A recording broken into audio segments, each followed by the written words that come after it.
Nagbabalik ang schoolmates at nandito pa rin tayo sa Batangas State University! Wow! Kung kanina, napakinggan natin ang malaman at magandang argumento ng MGE debaters, ngayon naman alamin natin kung ano nga ba ang komento ng student audience side. Sino dito ang willing sumagot sa question natin?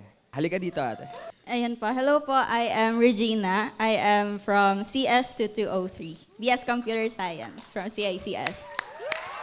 Ayan. Okay, ready ka na ba sa question natin? Bilang isang estudyante, sa tingin mo ba ang aktivismo ay isang anyo ng pagmamahal sa bayan? O maaari rin itong magsulong ng iba pang interes? Bakit? Ang initial thought that came to me is tayo po ay mga Pilipino. We are Filipinos. So, ang baseline dapat ay at our core, everything that we do ay out of love for our country. So I would like to believe na ang activism is, karamihan tayo in most cases, ay out of patriotism. Pero yun po, hindi po natin pwedeng i-disregard na may cases nga na ang iba ay nadadala sa kanilang sariling interest or greediness. And at the same time po, meron din tayong mga fanatics nga na hindi na nila ma-distinguish yung line between politics and kung anong pinaglalaban, kung ano yung tama.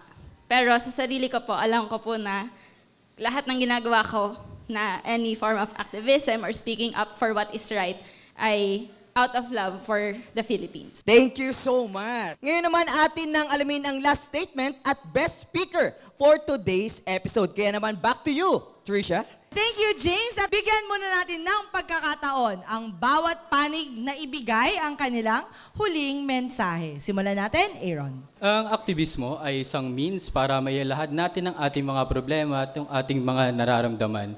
Kumbaga, may kukumpara natin ang aktivismo sa pagmamahal sa atin ng ating mga magulang. Napapansin natin minsan namumura tayo, napapagalitan, minsan nakasabihan tayo kasi gusto nila na naroon tayo sa tamang posisyon para sa ikauunlad natin. Ganun din ang aktivismo. Nagagalit tayo sa gobyerno, nagagalit tayo sa mga patakarang ginagawa nila kasi gusto nating umunlad ang bansa natin. Ayaw nating makita ang bansa natin na stagnant, ayaw natin makita ang bansa natin na naghihirap at nagdudusa. Ang aktivismo ay pagmamahal sa bayan kasi ang gusto at ang layunin nito ay maipaunlad ang ating bansa. Sa aming panig, hindi namin kinokontra ang karapatan ng bawat isa na magsalita at bumoses. Ngunit malinaw ang aming panig na ang aktivismo ay hindi automatikong naglalayong magmahal sa bayan. Dahil may mga aktivismo na nagto-turn into violent one. Sa kabilang banda rin, nagkakaroon din ng pagtaliwas sa landas ang ating mga kabataan ng dahil lamang sa mga propaganda, hidden agenda ng ating mga politiko, gayon din ng mga grupo o kilusan. Sa bandang huli, kami ay naninindigan na kung saan may mga mas efficient way, mas better way to act as a Filipino. So once again, palakpakan naman natin ang ating mga debaters. Ngayon naman, oras na para alamin natin kung sino ang nangingibabaw sa husay sa paglalahad, pagtatanggol ng argumento, at paghahatid ng kanilang mga pananaw. Hawak ko na ang red certificate.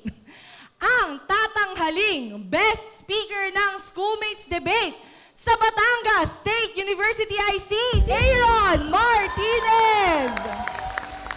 Well-deserved, Aaron. Grabe, sobrang malaman din yung mga argumentong binitawan niya kanina. At Yes. ikaw, James, no? So, sobrang init ng topic natin because activism is a mildly spicy topic, I would say. No? Kapag nababanggit yung word na aktivismo, parang nandidilat ang mata. Depende na lang kung sino ang kausap natin. So, James, ikaw, anong naging favorite mong ideology or kumbaga na race na punto ng mga debaters ngayon? May mga ilang pointers ako na nasulat, no? Habang Yan, gusto ko yan. Yung mga nag-spark notes kanina. Okay. Oo, mga na-realize ko lang to habang nakikinig kanina, no? Malaking parte ang aktivismo sa buhay ng mga Pilipino. Maging sa kasaysayan natin, no? Malaking parte ang aktivismo. Andres Bonifacio, Lapu-Lapu, Jose Rizal, ipinaglaban kung ano nga ba ang kalayaan na meron tayo ngayon. And I heard kanina, no?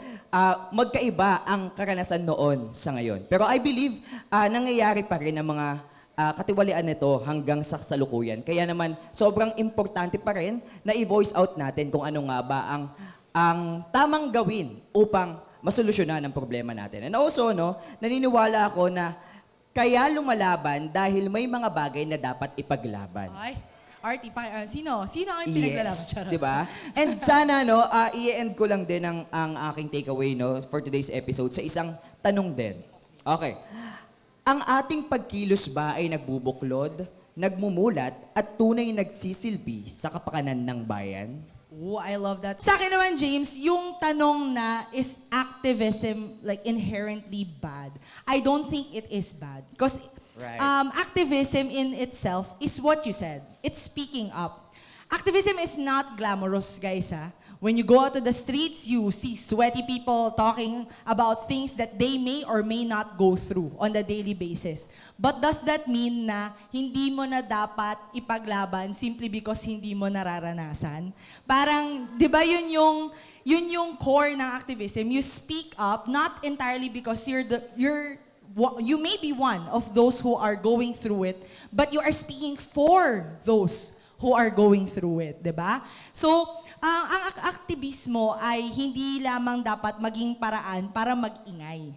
So I do agree na there are forms of activism na mas damaging rather than doing good. Kasi tama naman. Ano ba ang nagiging reklamo ng ating mga pangkaraniwang mamamayan? Bakit hindi na sila naniniwala sa aktivismo? Kasi nakakadali ito sa kanilang pang-araw-araw na pamumuhay.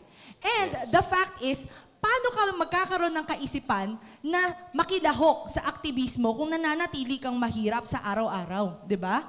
Kung kahit isang tuwa ka lang, tingin mo ba, maiisip mo na, paano ko mamahalin ang bayan ko kung yung pamilya ko nga hindi ko matustusan? 'Di ba? At doon tayo pumapasok dahil hindi nila yon kayang gawin, tayo ang gagawa, 'di ba? So yun yung goal ng activism. Is it going against the government? No, I don't think so. It's the right check and balance.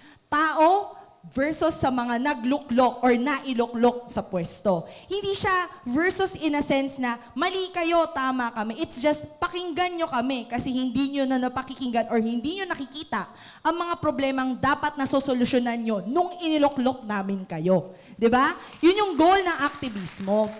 Ang pangit lang ay nagagamit ang aktivismo bilang makinarya para ma-push yung mga estudyanteng hindi naman pa ganun kamulat.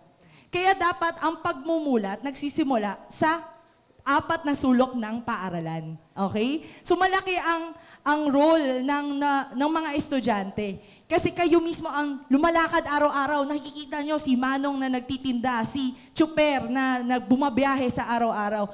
Yun yung panghawakan nyo. Yung mga nanay, yung mga tatay ninyo na kumakayod sa araw-araw, hindi na nila kayang gawin yun para sa inyo. Kayo na ang gagawa nun para sa kanila.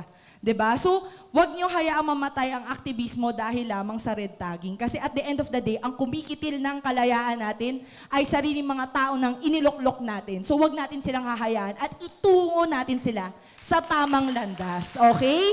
And with that, sabaw to sabihin sa bawat issue, may boses tayong mga kabataan. Sumali, makinig at makiisa dahil ang bawat opinion natin ay mahalaga. Kaya naman, sabay-sabay nating isigaw sa buong mundo, Batangas State University Schoolmates! May pakialam ka! Thank you so much, guys!